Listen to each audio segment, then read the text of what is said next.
Today we're going to rank all 16 of the Netflix series that I watched in March, so let's get started.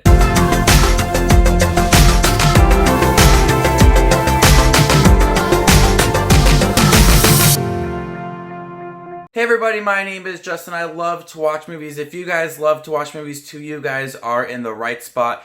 Make sure to hit that subscribe button down below and click that bell notification for more up and coming videos. In the month of March 2020, I watched 16 new shows on Netflix. These are Netflix original shows. Washington State was quarantined, school was closed, so I don't have to go back to work until like April 27th. I still have meetings and stuff on like Google Hangout and everything. So I have Netflix running like all day in the background while I'm watching shows and whatever it may be, grading papers and such. But I watched 16 original shows for the month of March. So we're going to be ranking all of them every month. At the end of the month, I will be doing a ranking video for all of the shows. I did one in January. February was a little bit lower. I think this is the biggest month so far for shows that I watched on Netflix. So before we do get into the video, make sure to leave your list down below. What are the shows that you watched in the month of March 2020? And what was your favorite one? What was your least favorite one? There was a lot of the season 3s. We had Ozark season 3, Castlevania season 3, and On My Block season 3. Those are all pretty good shows. You're going to see where they are at on this list. So let's get this list started. Coming at number 16, Vampires. I thought Vampires was a decent show. It was very bloody at times. I liked the progression of our main character going from someone who had no abilities of a vampire to learning more about her past and her father and becoming a half human and half vampire as well. I really wasn't sure where this show was going to end up because it had a really slow progression for our characters and felt a little bit repetitive throughout. But I definitely think that it ended up on a good note and a very stylized show. I think the colors worked and the violence worked as well, and the characters ended up being something cool towards the end. Coming at number 15 is Freud. Freud was a very odd show. It took the real person Freud and had a odd storyline where he was like fighting like demons and stuff. It was all just a really odd story that at times worked, at times it really didn't work. I like some of the side characters and the depth they were willing to give to our minor characters in the flashbacks, and they were kind of sinister flashbacks and like PTSD for some of our characters. But the story was very bizarre, and the progression of that story just quickly spiraled out of control at the end. And I always was interested in where the story was going to end up and what the characters were doing and all of the different elements and the different backstories for our characters. It was an enjoyable show that had such an odd storyline for it. If you guys like the film like Abraham Lincoln Vampire Hunter, kind of that style where you take a real person and add a new story to it, I think you guys will enjoy Freud. Coming at number 14 is The English Game. I'm not a big fan of football and soccer, so I didn't have much to relate to this film. But I did like how certain rules and styles of playing the game were introduced in this show. This show is just not the beginning of football. It's much more than that. It's about high class and low class citizens and that kind of battle. So I liked how the show kind of integrated both elements into the story and how one was affecting the other. Football sequences and kind of how thrilling they were. I do like sports in general, just not, football is not like my favorite thing. Baseball is. But I did enjoy watching those moments and seeing the other things that were going on in the show and how they were kind of integrated into the football game. Coming at number 13 is The Letter for the King. The Letter for the King felt like a very short series at times, and it really changes your thoughts about some of the characters about midway through the series. Sometimes it's not very subtle on how the show is going to end, but it does a lot of switching up our characters and who they are, and different reveals, I think, were entertaining enough to make the show, a decent watch. I like the look of the show. I like the characters within it. At times, it did seem a bit repetitive, and I wasn't sure what was going to happen towards the end of this series. Even though I had some hints here and there what was going to happen with some of the characters, I wasn't sure where they were going to take the characters and the overall story. The characters felt good individually, but as a pair, I didn't think they were strong enough.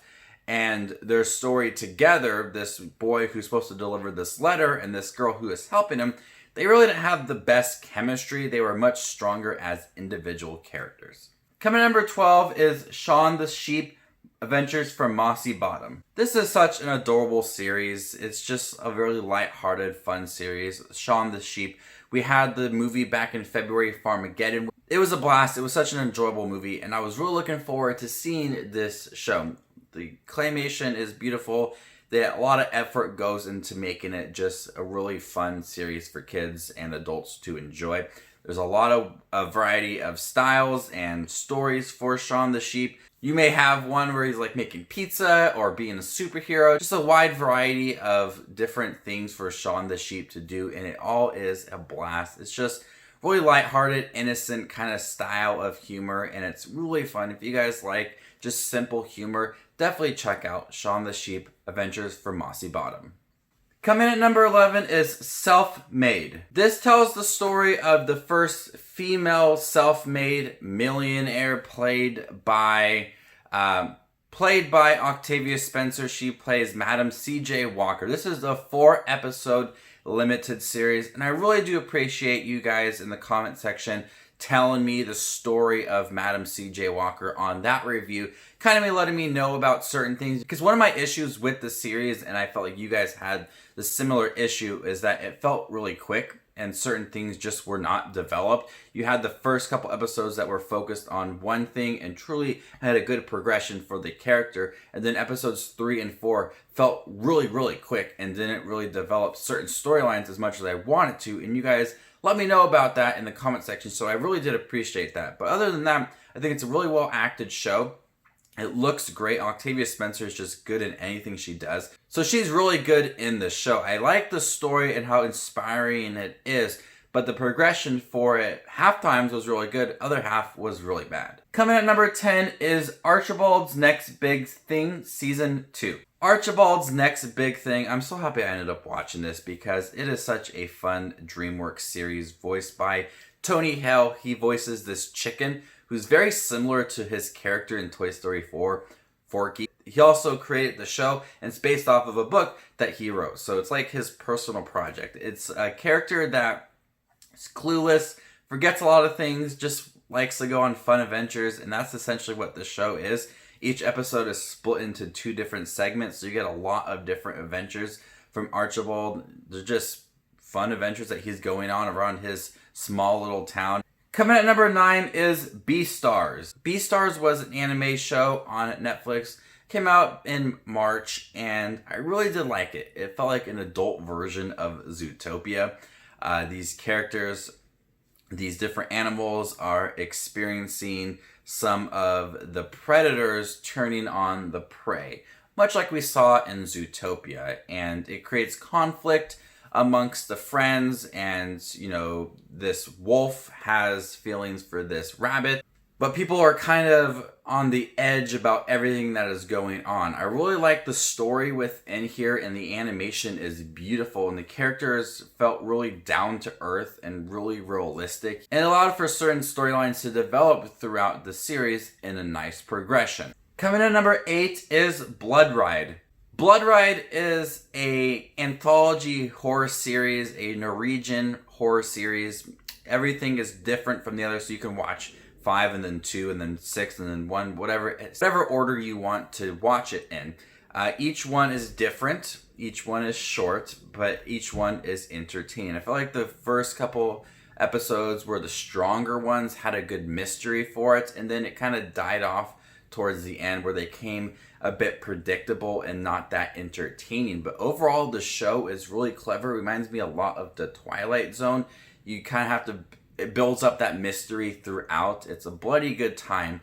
If you guys like horror anthology shows, I recommend checking out Bloodride. Coming at number 7 is Castlevania Season 3. Castlevania Season 3 was a good show. After Season 2, I wasn't sure where they were going to go with our characters, but it had a good progression of the characters and a good, more personal story for them. while filling that void of Dracula after his death in season 2. So it gave our characters a little more to do, a little more room to grow, because they were constantly fighting off Dracula. These action sequences are still really good. It's still very brutal. I love the more personal story for our characters and kind of really building these characters throughout the show. These are really good characters that I've enjoyed for the last 2 seasons. And season 3 was a chance for them to really grow. And I really appreciate the depth that is given to these characters. And I'm really excited to see what they do for a season 4 since it was just confirmed. Coming at number 6 is Paradise PD Season 2. This is such a funny show that I was not expecting to enjoy as much as I did. I like season 2 a lot more than season 1. Season 2, with all these characters, this police department, it's so funny, it's so bizarre. The humor is a lot more sexual and gross and just out there in season 2. There's a lot of cutaway scenes, which I find to be really funny, kind of like Family Guy cutaway scenes. There's a lot of it in season 2, which make me laugh constantly. We get a crossover with Brinkleberry, which I thought was pretty fun. Overall, this show gave some more moments for our minor characters, gave them more comedic moments, and overall, I found myself laughing a lot in Paradise PD Season 2. Coming at number 5 is Feel Good. Feel Good is a personal story from Canadian comedian Mae Martin, who is doing a stand-up show, and she meets a girl and they fall in love, and it's just their story and how Mae is dealing with being an alcoholic in her past and parents who have kicked her out. What makes this show so good is that it is funny right away. It is a hilarious series, a really realistic approach on humor. And it also seems like a really personal story that she's gone through these different things in her life. So the acting within it feels very natural and at times a little bit hard for her to handle because she went through some of these things in her life already. So it's a very personal story that's really short, 6 episodes, 20 minutes long, and one that I was so invested in every single second because of the story and the delivery for Mae Martin and her stand-up bits. They were really funny. It's overall a really good show. Coming at number 4 is Kingdom Season 2. Kingdom Season 2. Oh, this is such a good show. Kingdom is a South Korean zombie show. And most zombie shows, movies, whatever it may be, focus on like modern day times, and those work. Kingdom is not like that. It features in the past, long time ago. And the first season had a really good build-up and ended on a cliffhanger. Season 2 had a really good build-up and it leaves on a cliffhanger. But what the show does different than season 1 is that it adds a little more backstory to why these people turned into zombies and how can they cure them, adding in a little more lore to the story. And this show is very violent. It is a bloody good time. If you guys like zombie shows and you have never seen Kingdom, you need to check it out. Coming in at number 3 is On My Block Season 3. I really liked the show On My Block, and the 3rd season added a lot of depth to some of the characters that I did not expect to have that much depth, like Spooky. Spooky ended up being one of my favorite characters in the show, and I just watched the first couple seasons of On My Block before this 3rd season, and I'm so glad I did. This is such a fun show filled with a unique cast of characters that feel like a really tight-knit group of friends, and it allows for it to feel very realistic, and they're going through, real problems while having fun along the way and also growing as teenagers. Everything was built up really nicely in the series and adding a lot of emotions along the way, humor, thrilling moments, just moments on the edge of your seat. On My Block is a show that I really didn't know much about before watching it. I was like, let's check this show out. And it is one of my favorite shows on Netflix. Coming in at number 2 is Tiger King. Tiger King is one of the most bizarre, odd, crazy documentaries I've experienced on Netflix. And Netflix is known for taking odd stories and subjects and making a documentary out of it. I've never experienced anything like Tiger King.